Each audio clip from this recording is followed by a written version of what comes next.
Hi, I'm Stephanie J. Block. And I'm Mary Lee Fairbanks. Welcome to Season 3 of Stages Podcast, where we continue to bring creation and connection to center stage. Hello, listeners. We want to wish you a truly happy holiday season. We hope that you find a lot of joy and spread a lot of joy. And we want to thank you for your listenership and for all the notes and emails and posts that you send us. We see them all. We read them all. We appreciate them all. We love what we get to do, and we get to do it because you all listen.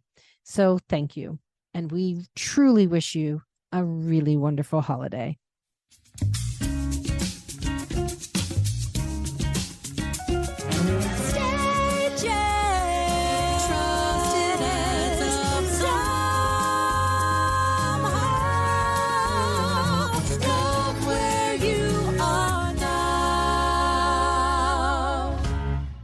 Alli Mauzey has starred on Broadway in the Tony Award-winning revival of Hello Dolly. She performed in both the Broadway company and the first national tours of Hairspray and also Wicked as Glinda. She originated the role of Lenora in the musical Crybaby, for which she won a Theater Critics Circle Award. At New York City Center Encores, she performed the role of Minerva in The Golden Apple and Sydney in It's a Bird, It's a Plane, It's Superman. She's brought to life a stalker with invisible friends, a superficial popularity-obsessed manipulator, and a narcissistic hypochondriac. And somehow we love her. She's currently starring in Kimberly Akimbo, which won 5 Tony Awards last season. The show is one of my absolute favorites. It's filled with heart, hilarity, and humanity. Alli plays Pattie Lavaco, a complex and troubled mother, and she is extraordinary in the role. She takes us on a ride of fear, love, loss, and joy. She hides behind her sharp-tongued one-liners and has us in hysterics. And then, with surprising vulnerability, she gives us the gift of the song Father Time, where she reveals to the audiences what she can barely admit to herself and leaves us all brokenhearted. I love this show, and I love her in it. Please welcome Alli Mauzey. Alli Mauzey to stage, please. Alli, to the stage. Hi. Hello. I kind of love hearing somebody else describe my work like that. I'm fascinated because how does other people perceive you? You know, I love it. Yeah, I have to also say, and Grammy nominee. Oh my yes, God. that's right. What? That's Stephanie, right. Stephanie, technically, this is a whole hullabaloo. It's I am technically not Grammy nominated. No, I will not accept that. Are you not in the 6 voices that are considered? The rules have changed, and I don't know the me. details. So the rules, so you can't quote me on what the rules are. I haven't delved into it like some other people have, but there isn't as much room for as many people as there used to be. And I don't know what the number is right now. So that's why in this year's Grammy list, you're going to see some shows that included some of their actors, and then like Us and Shucked, none of the actors are listed on there. I think the choice that was made, I have not had a dialogue with anybody about it, but I think the choice that was made is that if you were to include some of us and not all of us in our show, that's like a choice you have to make. So I think they just chose to like include some producers and our writers and things like that. So none of the actors are nominated in my show. Same with Shocked, but then like you're going to see some actors for some other shows. Now, the rule, something changed in 2021. There used to be able to be more actors and singers on the list, and that number is not as big as it used to be. I do know that much. We need a moment of silence and perhaps a picket. It's bizarre, right? It is bizarre because the rules are, we know this, the rules are always changing. Nothing is constant. And when it's the precedent is set that, you know, these 6 leading voices are then recognized within the category of, and there's a possibility of having a Grammy nomination or Grammy Award, that's no little thing to then all of a sudden just kind of secretly take away. I mean, that's the only way Broadway artists, singers get a Grammy nomination. That's it. Albums. This is it. And you know, we have very much contributed to the artistry on these albums. I don't make the rules. I don't know who wrote it. I want who made those rules, but that's what it is now. You know. Well, I'm still going to call you a Grammy nominee, a singer who has contributed to the album that's been nominated. I guess you're funny enough that you could do like a stand-up album. That could be another option for a Grammy nominated album. Hey, okay. You know what? You said something so interesting right off the bat. You're like, I love hearing other people describe my character. And I want to bring something to your attention, a word that came up a couple times when I was doing a little bit of homework on you, and it's the word incandescent. That word is being used when describing your performances. Forgive me, but can you incandescent actually means what? Oh, are you kidding me? No. Like glimmering, like sparkling, like almost so wonderfully shiny. It's not hard to look at, but it's, I always picture, and this is going to be blasphemous, but like Jesus sitting on his throne in the clouds is incandescent. I love it. Oh, that's so funny. That word has come up. That's so funny. Yeah. So now give me 3 adjectives that would work for you. You're describing yourself as. Oh my gosh. Oh, that is a hard thing to ask in terms of like an artist. I mean, like the thing is, it's like, let's take, for example, you mentioned I did the show Crybaby and I did this role, Lenora. And people, I trust them when they say this, they were laughing with and at me. Now, I couldn't have played that character more straight. Right. You know what I'm saying? Like, I mean, I probably do instinctually understand timing and all that stuff comedically. Oh, you but have like quirks, girl. It's like the more serious I played that character. Of course. And so like to me, I almost was like, God, I wonder what it was like to watch that. Because my experience of it, she was dead serious and it was life and death for her. My experience felt very much like that, as opposed to like walking away and hearing like, oh my God, it was funny. Or, oh my God, like, I think that's the only way comedy really works. You have to completely believe that what you are saying and delivering is the truth. I think that's who's the guy who played Elf in the movie? Will Ferrell. Well, that's why it works with Will Ferrell in that movie, because he completely 1000% believed that he was that elf. And you have to believe it or the comedy doesn't work, because then you become a caricature instead of the character, instead of the actual being. Well, I'd even go deeper than the whole structure of the play. If you give a glimpse of not believing, then the whole audience, the bottom drops out, and now they're in a different headspace, in a different understanding. So you've really betrayed not only your character, but you've betrayed the entire tone of the piece. There are plenty of shows where you can do the wink and the nod to the audience and say, I'm in on the joke. Yeah. But I think David Lindsay-Abaire is a masterful writer. He just is. I resonate really deeply with the characters he writes, because he finds these redeeming qualities in these really complex and like sometimes just unlikable people, but he finds these qualities that make it believable and real and somewhat heartbreaking. You actually end up having compassion for these characters. And I think it's flawed because I think it makes us see the flaws in ourselves and have compassion for these flawed characters that he writes, especially with Pattie, right? So how did you approach a character that complex?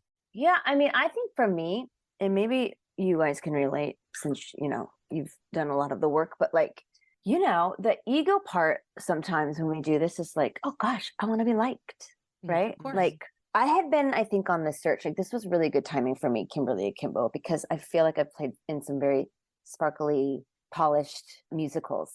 So for me, I was like, gosh, I just want to do, in the back of my brain for years, I was like, I just want to do something messy.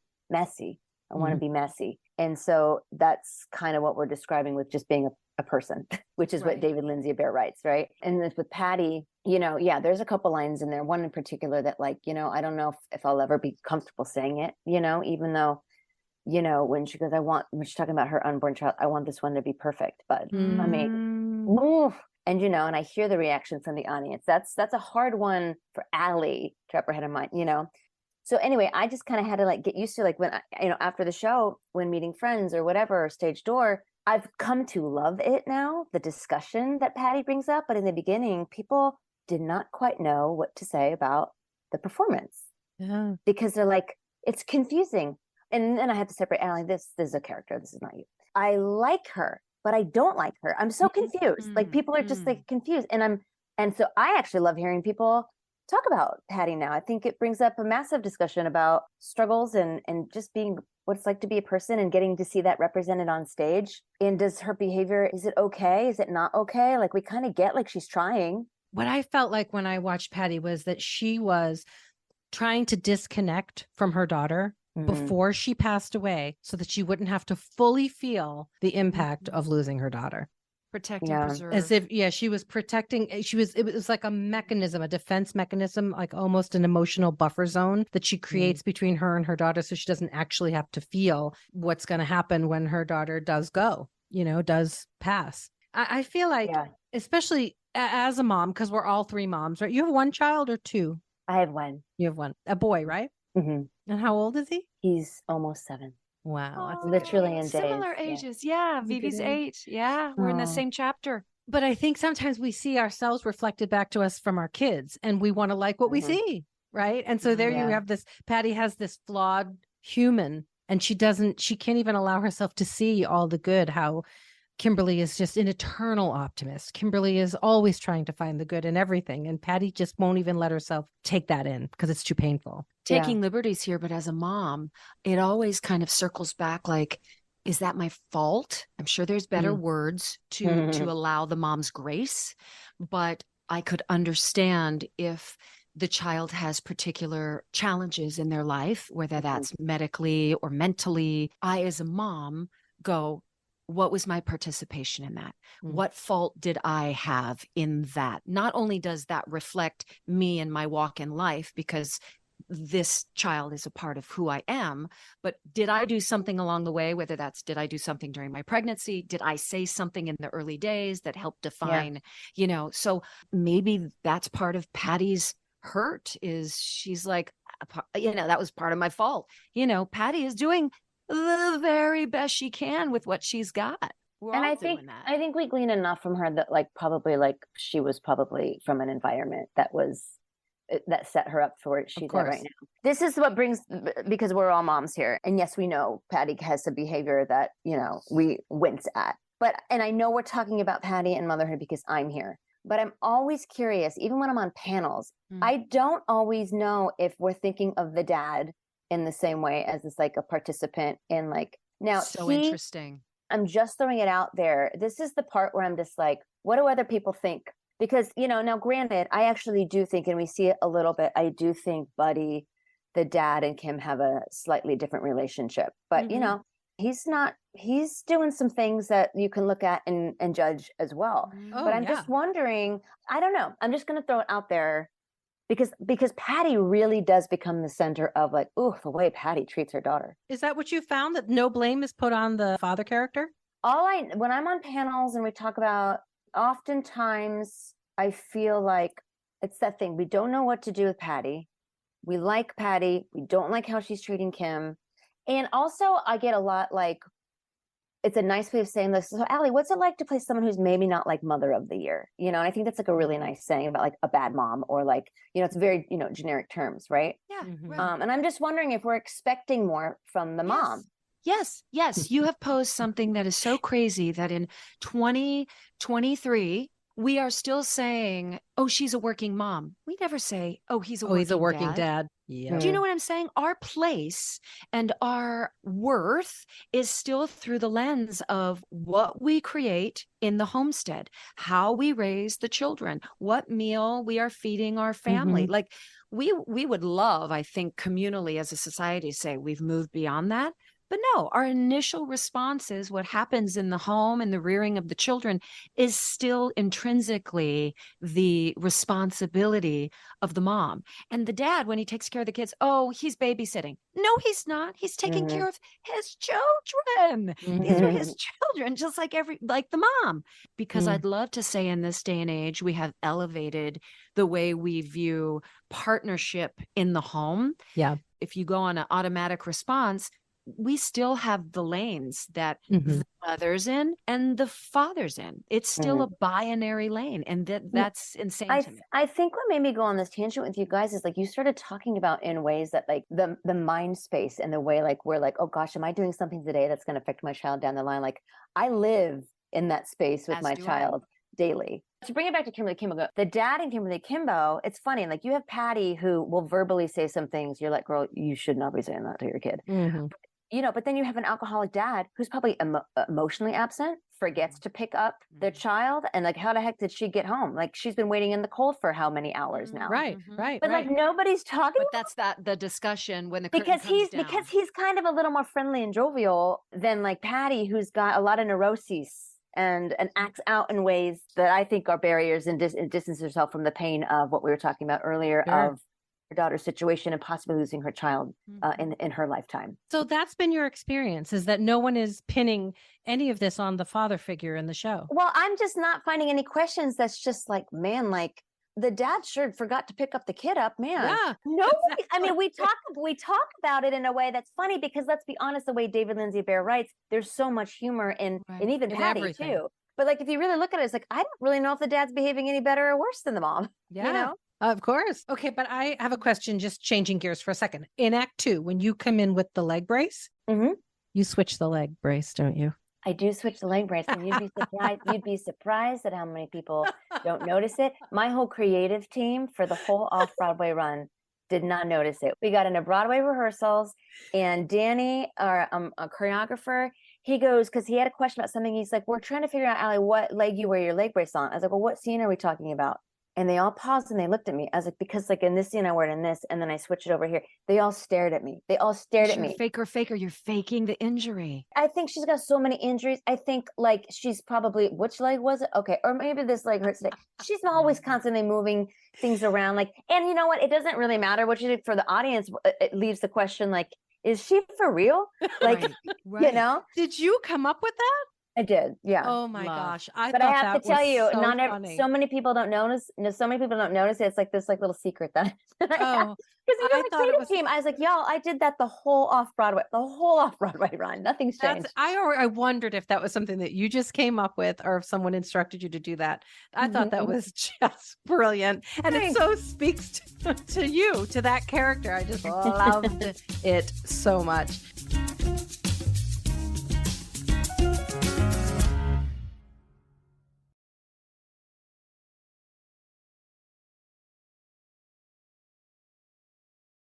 You know, I'm a Southern California girl too. Girl, I know. What city? Wait, what city did you grow up in? I was raised in Brea, but I will have you know that I served tables at the Marie Callender's in Anaheim Hills. Did you ever order a chicken pot pie or a chocolate mousse at the Marie Callender's? Duh. We used to get their potato. What was their like potato cheesy soup that they had? We used to get that to go like all the time, and like cornbread. Perhaps I've released all of that because I came home smelling like croutons and pie every day. So but yeah, Mama, that is like, and Tibbies Music Hall. Did you work at you? Oh wait, we have so many people going. I worked at Tibbies. One of my favorite performing jobs ever was at Tibbies in Newport Beach. Okay, so you were on Newport Beach. You weren't on the is it on the Queen Mary now? Well, so I actually was part of that era then where Tibbies Music Hall left Newport Beach and then they moved around a little bit. But I was gone before they actually settled on the Queen. They were doing some stuff on the Queen Mary. Yeah. Okay. Did you have the specific happy birthday song at Tibbies? Oh, I don't remember, Stephanie. What was it? Remind me. It's been a minute. And so it's your birthday for what it's worth day. You're looking better every year. Shouting and hearty, let's have a party. For your happy birthday is here. Guys, there's more verses, but I will save you. So you didn't have to learn that. No, we didn't. We didn't have to learn that. I feel like we probably just sang the regular happy birthday. Okay, but do you want to know one of my favorite skill sets I have in life? Was the way I learned to fold a napkin at Tibbies. Yes, Mama. Was very fancy. So like now when I have a dinner party, I'd fold it the Tibbies way because that's the only way I know how to fold a nice napkin. I love that. Would you serve salads and then the meal, do your first act of whatever, and then clear the dishes, serve dessert, and then do second act, right? Yeah. And maybe come home with $27 in tips? Maybe? Yeah. It was for the fun of it, you know. So great. I honor you so much for doing that. And it was a great, foundation for learning. Later on, I would become, members of rep companies where you had to sew the costumes and you had to paint the sets and you had to get Tibbies, all those sort of dinner theaters. You got down and dirty. You had to do everything. It was really special. I loved it. Yeah, agreed. But I smelled like croutons. Why did I smell like croutons there too? I don't know. You know what smell always gets me is like a bleach smell in like restaurants. Yeah. So when I walk by like certain places in New York City and I smell that, it reminds me of that. Mopping the floors, all that stuff. Yeah. Yeah. It throws me back, but in a really great way. So when did you come to New York? College I graduated from NYU. Was that scary for you or you were ready? No, I think it was great. I mean, I'm such in awe of anybody who just like post college or post high school, whenever they move to New York, they just up and move to New York. Because I actually feel like going to college here, I moved here. It was like almost like like a slower introduction of creating my community, getting acclimated to the city before I was actually like out auditioning or like working. It was like this like kind of like safe environment to kind of just live a little bit, kind of try it on before I had the pressure of paying my own bills, you know? I attempted and went back home. Oh, you did? Oh, yeah. I was in my early 20s. I was 21, going on 22, and I stayed maybe 6 to 9 months. And, you know, I sat on the sidewalk to sign my name into the auditions. None of that scared me, but navigating the city scared me. The subway system, just the bigness of it all. And then I just kept getting more and more intimidated, losing more sense of self. And I was like, I got to go home, not to get more credits, not to get an agent, none of that. I need to figure out who the F I am before I reintroduce myself to this big, huge, scary place. So. I mean, I relate in a lot of ways. I mean, I do think like college helped buffer me with that. I don't know if I don't think I was the kid that could have just up and moved. Really, truly. I think because, and if you look at my track record, I moved back home on and off actually post college too. But it was always, and then I booked 2 Broadway shows from LA, Stephanie, and that would move me back out. Like, Like, what shows did you get in LA? I know Hairspray and Wicked. Oh, Wicked came from LA too. I thought I was auditioning for the LA company. And then I booked it, and then they offered me the New York company, and I was like, what? But it's like only one time I can clock in my life did I not have a particular job coming up in New York that I was like, you know what, I'm going to New York.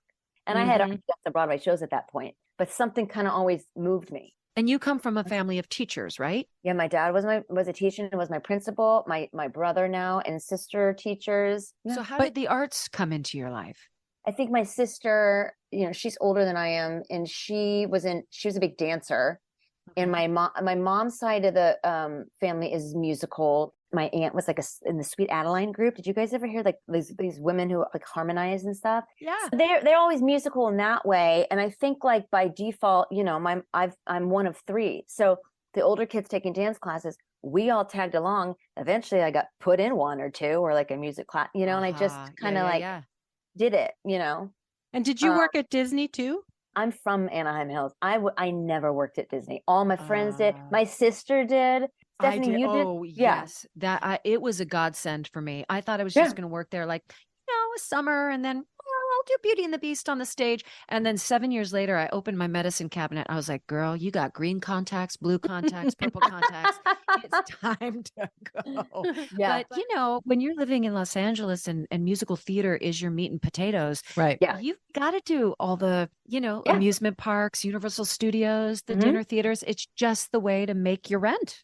But you have a real history with Disney. Oh my gosh. So the old parking lot when it was just Disneyland, which is now California Adventure, my mother lived on that land. When it was just orange groves. No, I have photos because I recently did a Disney like a Disney type theater podcast, which I'm sure you've done. Yeah. I listened to that. And that's called E-Ticket. Yes. Yes. So Waltz bought my grandpa out. Please tell me he got a small fortune for his orange groves, for his land. I don't think it was what people thought. Damn you, Walt Disney. I know, but my mom has memories of Walt coming through. Like my mom has memories of watching the park being built. Because in those days, she would just roam the groves by herself, and she'd go over and watch. She goes, some of those workers would just hand me half a sandwich. She's like watched it being built. And then she goes, you know, Walt would bring his car because my grandfather owned a mechanic shop and would just bring his car to get looked at as he was going to check on the park. And he would invite my mom, like, oh, climb on. And she like has memories of climbing in the back seat of his car and stuff. And that is wild. Yeah, it is isn't it wild. nuts? Yeah. And it's such a different time because you even imagine allowing your child to wander off and watch construction workers and share lunch with them. Right? That would never happen. No. I always wanted to do the voiceover for one of the Disney princesses in one of those movies. I just think that would be dreamy. Wouldn't you? Yes, I do want to be a voice of a Disney character for my daughter, for the legacy of what that means. I know. The auditions are kind of rare. I auditioned for Elsa in Frozen. We all know how that turned out. It's happened a couple times to me. Yeah, but wouldn't that be great? I mean, even just a little bit part in the, oh gosh, any of those but I think I'd want, where's the toys? The ones that come alive. Toy Story. That's Toy Story. Oh, fun. Yeah, that's the one I would want to be a part of. If you That's could so be a part funny. of any Disney franchise, like of the movies, which Mhm. one would you want to be in? We're manifesting this. We're No, creating I this know. right It would now. be like great to be in one that my kid would watch. My kid doesn't gravitate towards a lot of stuff. I have to tell you, Oh. I'm such a fan of the Frozen ones. And they really, Yeah. those Frozen movies, and especially the documentary based on the second one, really got me through some dark days in the pandemic. Just like Really? learning about that creative process. Like, did you watch the I documentary? did. What spoke to me, that woman that worked for like 2 years on a 2-minute Yeah. segment or something. I was like, okay, that is Wow. diligence. That is focus. That's being inspired when like the incremental wins are so small, almost Mhm. imperceptible, and you just keep creating. There's a You know? certain Yeah. type that can do that. That takes a certain kind of brain that can just stay so focused with so little feedback. I don't Yeah. have that kind of brain. I need the feedback all the time. Immediate, Keep question. going. immediate For feedback. all Yeah. of us, when we're not doing a long-term show, when we're not doing a Kimberly Akimbo or a Wicked, Alli, what keeps you inspired? Back in the day, pre-kid, I got actually really good at just pretending. I was like, I'm just like semi-retired right now. I'm just gonna like go sit by the pool and just like read a book and relax, you know. Oftentimes I would pop into voice lessons, pop into like, be like, you know what, I'm just feeling itchy. I'm gonna get in an acting class right now. I sing with symphonies, like those things, things like that. When everything was shut down during the pandemic, you know what? I found a new hobby, and that was, this isn't the correct way to say it, but it was essentially raising monarch butterflies. Oh, Totally, Oh, just like, interesting. Give us well, the layman's soup to nuts. How do you raise a monarch butterfly? it's quite simple. And in California, which is where I spent part of the pandemic, it's different rules. Like you can't like net them up or like cage them up. So, Okay. but basically, if you were to do that, like, because in New York you can, all you're really looking at, you just have to buy a native milkweed Mhm. plant. You want to be really, it's important that you to find native milkweed. They lay all their eggs. These monarchs lay their eggs only on the milkweed. Mhm. So you can take this milkweed and keep them clean. You keep the leaf with the egg on it, and you bring them in the net. And you just got to keep these caterpillars. They come out of the little egg and they eat the milkweed, and you just keep providing with milkweed. You scoop the poop out when you need to scoop the poop out, and eventually they shed their skin and they will crawl to the top of that net, and they will make a J shape and turn into the little chrysalis. And like 10 days later, you have a monarch. You know, it's funny. I did it every spring with my son when he was small. Yeah. And I I'm doing have it. And milkweed all over my field. I go Yeah. out I even collect milkweed seeds from other fields and bring them up to my field and scatter them so the monarchs will come. we're you going to know? put a link on how to raise monarch butterflies. Yeah, I mean, yeah, because here's the yeah. deal. If anything, you don't even need to worry about raising them. Just the encouragement is plant milkweed. They go from Mexico, and every year they do this massive migration, and there's been a decline in numbers. So just plant some milkweed where you can plant milkweed, because they will come lay their egg. They will eat off of it. They will lay their babies there, and that's all we really need to do. When I was little, during the summer, I had named a monarch butterfly, I think buttermilk something. And I thought she came back every summer. Like I was devastated when I realized that their lifespan was so limited. Yeah, I thought this baby was coming back to me every I love summer, that. like, visiting. Oh, I love that. Going Yeah. back though to the original question when you were talking about how you keep the creativity, I read this thing recently which so resonated with me, and it was talking about creativity being approached the way a farmer approaches his land, where you crop switch.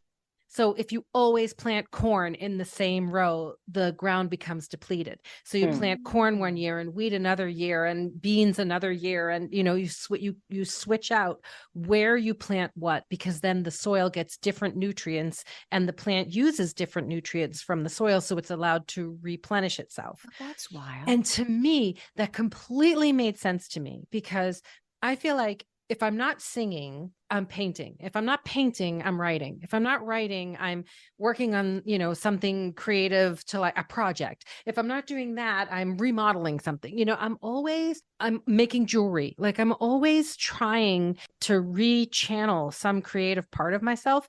And I used to feel like that was wrong, that was, well, you're not focused. You're not, if you focused on something, you The do jack more. of all trades kind Yeah. of saying. And that's not actually the entire quote. The entire quote is, a jack of all trades is a master of none, but is oftentimes better than a master of one.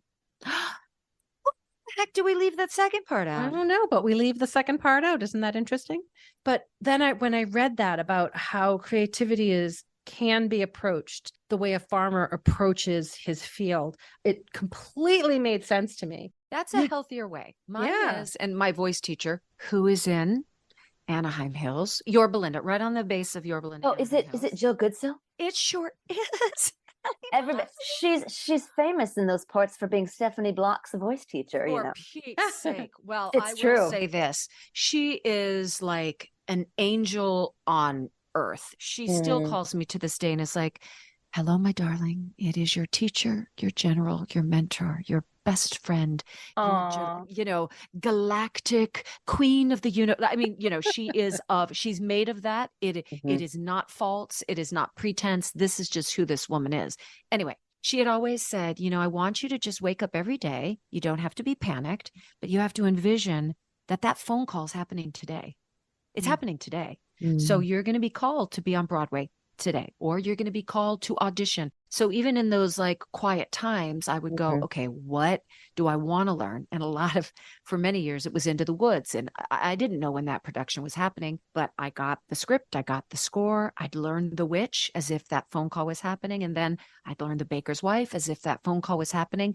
And still to this day, when there's really dry times, I will pick up, Much Ado About Nothing, or The Importance of Being Earnest, and pretend like, oh, they're calling. They're going to call for me. They're going to call for me next week. So you know what, though? That's what you did when you got pregnant. Remember your doctor said to you, Stephanie, I want you to move through the... That's right. He said, move through the world as if you're pregnant right now. That's right. For 5 years, we tried everything, y'all. We tried, obviously, the natural way, but I was what's called a geriatric pregnancy. I was older. And then we tried acupuncture and Chinese herbs, and we tried fertility, and we tried, all the things. And it wasn't until Mary Lee and her beautiful husband invited us to go to Africa. And I thought, I have to stop all of these processes, and I just want to go to Africa. And that means no fertility drugs. That means getting vaccinations for malaria and all these things. And my doctor said, well, are you pregnant? And I said, I don't think so. I mean, my period hasn't come, but I don't think so. And he's like, one, I have to assume you're at least 1 day pregnant. And the CDC says to me, I cannot give you any of these medications or vaccinations because you may be pregnant. Two, as your doctor for all these years, it really makes me sad that you come in here never believing or having the hope that there is life happening. He's like, just give it 2 weeks and walk through, ask if the subway's full, say, would you mind standing up? I'm pregnant and I need to sit. If you're at Starbucks and there's a line for the bathroom, say, do you mind if I pop in? I'm pregnant and I really have to go potty. I did that for 2 weeks and sure enough. And it was about reprogramming whatever restraint or whatever wall I had in my mind or my spirit and saying, I am making a happy home for this new life. And wholeheartedly, I believe that it is growing. It's happening. Sure enough, I was holding on to something that wasn't, and I'm not, for all those beautiful listeners that are trying to get pregnant, I'm not saying that you are doing anything in your personal walk that is changing your chemistry, that's not welcoming a child. Please understand that. But for me, I was, whatever that percentage was, 2%, 3%, I was holding on to fear or lack of belief or whatever. And once I released that, baby. Yeah. And it was also probably a little bit of going back to what we were saying about Pattie. You couldn't let yourself go there. So you had to create an emotional barrier between actually believing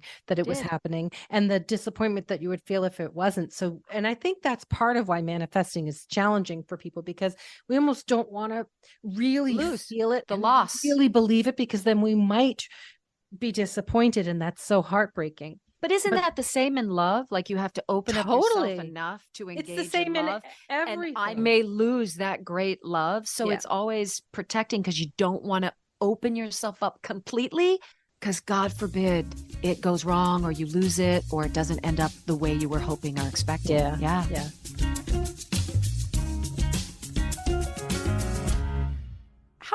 feeling a year into your show?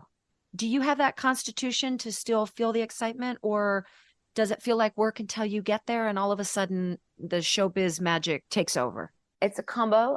My husband says I'm in the prank phase of keeping things fresh at work right now. Which is hilarious because like I wasn't seeing it, but I was like, oh yeah, you're probably right. Like just getting ways to get people to really listen to each other, right? Yeah. Truthfully, first of all, this is probably the longest I've ever sat in a show. I know I did Wicked for so long, but I came in and out so many times. I probably was away from, in my however many years I was there, I was away from Wicked way more than I was in Wicked. I think my longest contract might have been like 9 months, you know? I feel like we just missed each other because I took my final bow in 2008 and Kendra stayed. And I know that you and Kendra, we just missed each other. I feel like. You're pranking. Well, on a mild level, I'm a professional, Stephanie. I hear that. That is okay. So that's one of the adjectives, guys. She is professional. But you know, here's the deal. Like some days it's gonna feel monotonous. It's going to feel, and then some days it's gonna feel really fresh and sparkly and all the things. I'll just know that if I'm at work one day and it's feeling long, okay, that's today. That's not tomorrow. And for me, that helps the mental game of it. But my intention always is to show up and listen, be present, have a great backstage vibe. I mean, if we can, I feel like oftentimes in these long running shows, that backstage vibe now it's like is what kind of gets you motivated at work too. You know, like Christmas is coming up, and so it's fun to like start thinking about like some Christmas decor and like what I want my room to be. So if people come in, and I think like all of this kind of just helps morale. And then hopefully at this point, I like to be somebody who walks in and hopefully is a positive energy, because it just takes one to suck that out of a very small backstage New York City theater. How long has it been since the very beginning with when you were starting before you opened off Broadway? And just it's been a few years for you.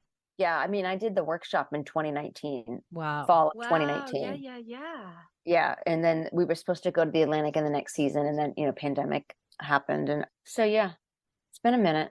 It's bizarre to think that point in my life, and especially with the pandemic, like this show was like a beacon of hope in some ways when things were like shut down. And so, you know, my opening night feelings on Broadway were so bizarre. I was surprised. I was so excited, but there was also like a sadness too, because I knew this was the back end of my journey with this particular show. Like things, yes, were just beginning on Broadway, but it wasn't like these beginning stage. And granted, I'm just the actor that popped in.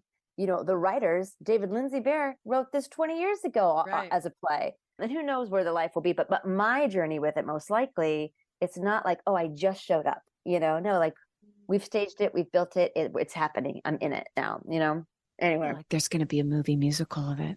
Oh, I hope so. Don't you think it's a story that would resonate so well, either on the big screen or the smaller screen? I'd be intrigued if it would be the musical, if it would be the play. I don't know. I think either would be fantastic. I mean, have you read the play? Have you seen that? I loved it. I have not seen it. I've not seen it, but I read it. That was my introduction to auditioning. They didn't give me music from the musical or the. I think I did a monologue from the play, to be honest. Wow. Was there more information on Pattie in the play that helped inform the way you brought her to life in the musical?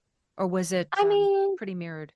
Yeah, I mean, I guess so, right? Like you can get more words in, I think, in the play. So like it's like little things. It's like little tiny things that it's not mentioned in the musical. But like Pattie thinks maybe her not breastfeeding Kim was part of what made Kim the way she is. Now, that is not said in the musical, but that is just like a little part, and it's not even made a big deal in the play. It's just like a one-off thing that gets said, and then we move on to something else, you know? Right, but it's a thought worm. Is that a term? It's a seed of guilt. Yeah, it's right. That's right. Yeah. Okay, I have 3 adjectives for you now. I asked you the question in the beginning. You were so clever as to how you got around to not answering it yourself. I just realized I just realized we never did answer it, did I? But you're remarkably clever. You're very thoughtful. I didn't know this about you. I mean, I've never spent like, let's have dinner and let's just chat as people and moms. Yeah. And I will say that, and it goes without saying because I've seen your work, but you dig deeper. So it's like, I would call you like a minor, because I feel like you go beyond what's in the page. You go beyond what this conversation would even be, and like sending questions our way to get us to think. I love that. You're smart. Thanks, Stephanie. I'd like to be good friends with you. I love that. You know, when you said like, what do I do when on the off times, right? But this kind of interaction, like when I'm not like performing in something, it's like, it's asking questions, it's getting to know people. Like, don't you find like on a day-to-day basis, like sometimes you meet somebody that like, oh, that is a character and that is extreme, and I will put this in a character one day. But I just find like I get really filled as an actor, just like talking to people, engaging with people, like the back and forth. Like I'm way more interested in what you have to say and what your walk of life is. Because yes, it charges me up, but yeah, it's also really good for, I think, just to bring it into a rehearsal room. That's why we love doing this. Yeah. I've revised my list. She's now clever, thoughtful, curious. Those are the three. I love it. Well, how do you feel when someone gives you those kind of compliments? Does it make you uncomfortable? No, it's lovely. Look, it makes me feel good about myself. Those are all very positive traits. Good. That's so wonderful. Thank you for those. Whenever somebody compliments me, I'm changing this about myself, but often before, when people would compliment me, I would deflect. I would go, oh no, well, it was just small. Oh, well, no, it was, blah, blah, blah. And one of my best friends, she and I were out one night and somebody gave me a compliment and she watched me deflect. And so the next morning she and I were going for a walk and she gave me a compliment and I deflected it again. And she goes, all right, this is it. You know how we've been talking about how you're the queen, you have to sit on your throne? I go, yeah. And she goes, are you sitting on the throne? I go, yeah. And she goes, well, doesn't do you any good if you don't open the throne room doors and let those compliments come in, baby. You have the throne room doors shut. Not going to do you any good. And I was like, God, you are right. She's like, we're going to try this again. And she gave me a compliment. I go, the queen is accepting an audience today. That's all you got to say.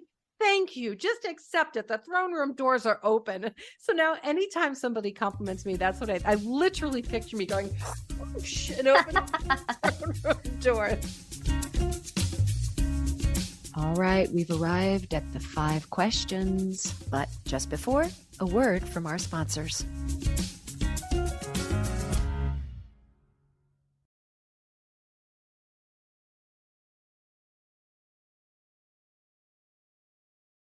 If you were to wake up tomorrow with a superpower, either worldly or otherworldly, what would that superpower be? Oh gosh, it would probably be a little selfish. I probably would just like be able to just show up in any country, in any city, anytime I want with my family. We would just travel all the time.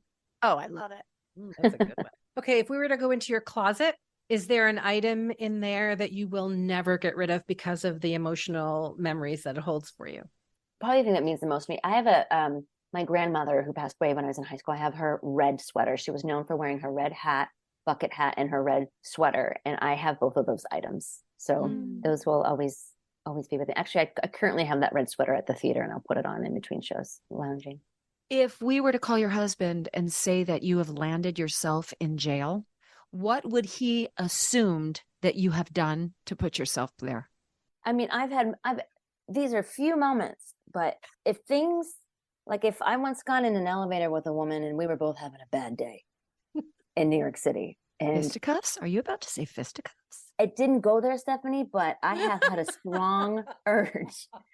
I would never start it. And I have reserved, like I was in an elevator one once and it was escalating. And I had an animal instinct. I said, Alli, if this gets physical, you won't win. Because I just knew I just stopped talking and I let the whole room deflate. But possibly. Have you ever had a fist fight? No. But I must admit, I get close too. I have like with grown men, and Seb will see my hands stay at my side, but they become fists. And he's like, you weren't going to hit that person. I was like, but I was ready to take the punch and I was ready to return it. Like if it went there, I was, I was fortifying myself, literally like leaning in going, it could happen. And if it's happening, you're going to take it. You're going to be ready. And I will respond. Oh, there was one doctor, believe it or not. Oh God, what? Well, I was going to get scoped, which is like putting a teeny little wire down, listeners, down your throat to check the health of your vocal cords. And usually I do it. They'll spray the back of your throat. They'll scope you with this sort of wand looking thing. But sometimes they will take a thinner tube and go down your nasal passage all the way down to your vocal cords. But I have a deviated septum. You're learning way more than you want to know, everybody. But I told this doctor, I said, please don't. It hurts. It hurts. Don't do it. He's like, yeah, you've never, I've never done it to you. So trust me, you won't even feel it.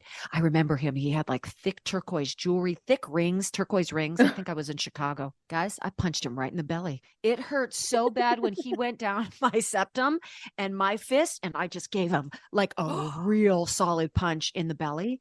And he pulled back. I was like, I warned you. I told you I told you. He could have, probably called the cops or written me up or something, but turquoise jewelry doctor man in Chicago, don't tell people that you can do that. And they're not gonna feel it. Lies. If you could go back and talk to your teenage self, what advice would you give her? Oh, teenage self, stop pretending. Like I would, if I would have known the just, searching for authenticity right from then, if I would have started that journey sooner, I didn't know. But it's hard. It's like people pleasing and who do my parents want me to be and status at school. But the real superpower is just being yourself. But I think that just comes with age. Yeah, I think that's true. Okay, this goes to every single person on this podcast. If you were a nail polish color, what would it be? And what's the cheeky little name of that nail polish? Oh my God. A nail polish color. Okay, well, I normally gravitate towards like a corally pink.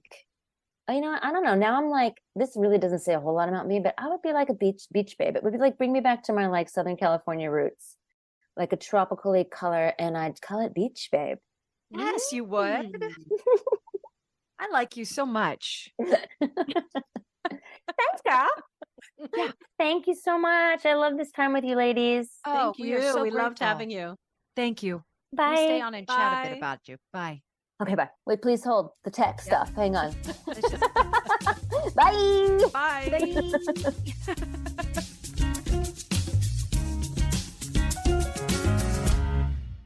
I have to know how you reached out to her. I know your relationship with Kimberly Akimbo being a producer, but what was the language that I called LaChance and I said, hey, listen, producer lady, I'd like to have with the year anniversary, with the Grammy nomination. Yep. And I'd like to have someone on the show. And she's truly just brilliant. I always knew she was very special in the art form that is musical theater live performance, but I have not had the opportunity to spend an hour and to just chat with her. Yeah. Not that I need to be surprised, but everybody's story, they're always a deeper well than what you're expecting. It's really wonderful to afford yourself the time to just sit with people, and you think based on all of the social media feeds and the Wikipedia pages and the stories that are shared, within the Broadway community. And then you meet them on any Friday in the afternoon and you're like, oh my gosh. You know what I think though? I think to be as good an actress as she is, and she is really good because she's not just really wonderful at comedy. She's really wonderful at the dramatic part of the acting and too. It's never performative. Never. And she's so good at it. I think you have to be a deep well to be that good of an actress.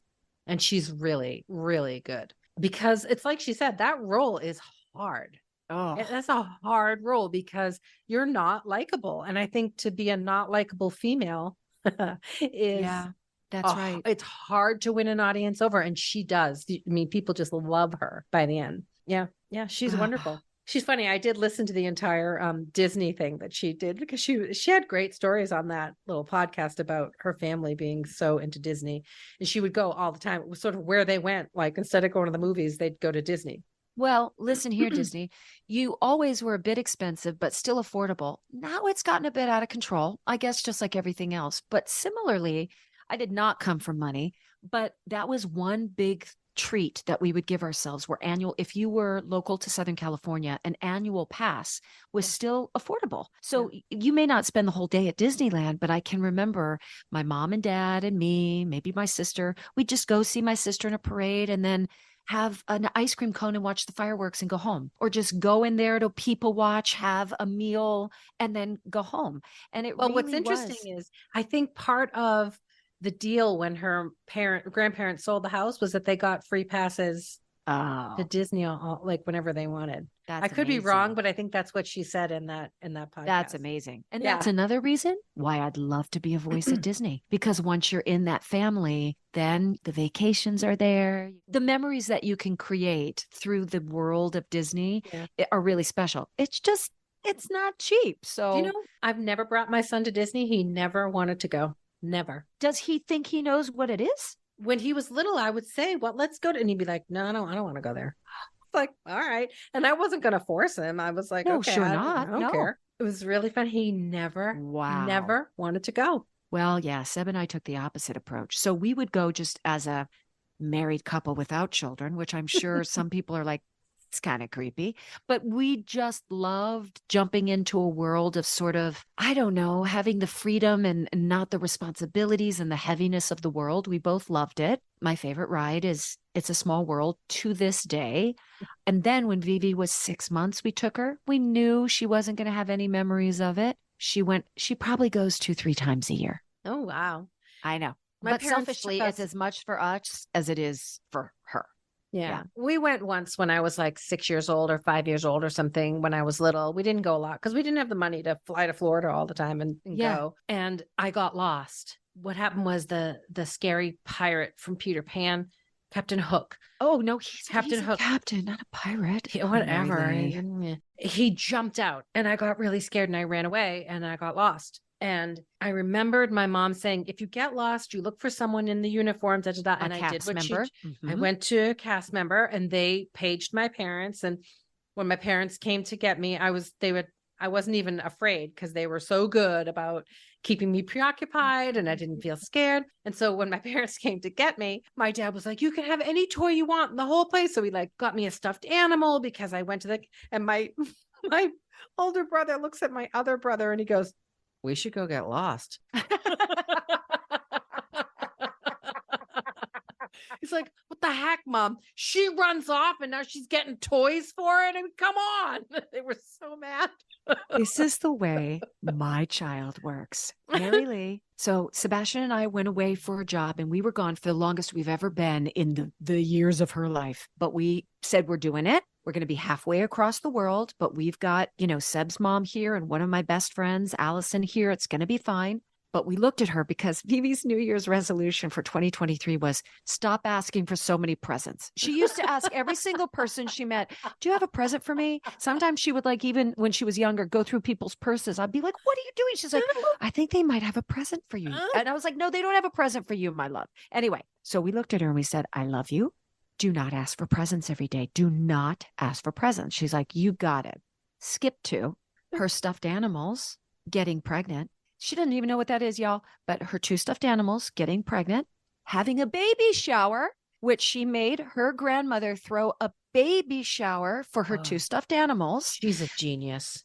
Balloons, cakes, it's a boy, napkins, presents, the whole thing. She's She a didn't ask genius. for presents. She threw a baby shower. They weren't for friggin' her. Stuffed animals. No, it was for baby Leroy, the baby teeny little fox that was born while we were gone. But this is the genius that you go, I can't even punish you, or I wouldn't punish her for that, but get mad at her for too that. brilliant. It's too friggin' brilliant. You don't want to squish that. No, but let's go get lost. Hey, That's I want to genius. pan down and show you this because I think it's a sweatshirt you need. My dear friend Katie got this for me. Okay. Shout out to Katie Rickard. It says, not bossy, just aggressively helpful. I love it. It's very you, and perhaps I will be sending you one for Christmas. What are you trying to say? No trying. You think I'm I'm bossy? flat out. What? I'm not bossy. Honey? Yeah. It is drenched. Now, do I know where it's coming from? A place of love, a place of action, a place of growth, yeah. You are. I'm not Now, bossy. I'm efficient. Here we go. I'm a visionary. Yeah. Aggressively helpful. Now, you're collaborative. and you're not defensive, which is beautiful. So those two conversations, those are the people, the bossy, aggressively helpful people that don't take defense, don't get angry, and are collaborative. Those are the world changers. Those are the miracle makers. How can you stand me? I must drive you insane. No, I love you so much. But you're bossy. God. Come on now. In a good way. In a good way. All right, here we go. I love you. I love you too. Goodbye. I gotta go work on myself. No, you don't. Yes, I do. I'm gonna go work on myself. All right. Goodbye. I love you. Stages podcast is produced by Stephanie J. Block and Mary Lee Fairbanks in association with iHeartRadio. You can find us on iHeartRadio Podcasts and iHeartRadio Broadway or wherever you listen to your podcasts. Follow us on social media or join the mailing list at stagespodcast.net, which is also where you will find Stages swag. If you enjoyed this podcast, please share and rate and review the show. It really helps us grow. Big thank you to Noah Kaiserman and Garrett Healy for our original music, and Allison Arns, who has nurtured this podcast from day one. Thank you for listening, and we'll see you soon.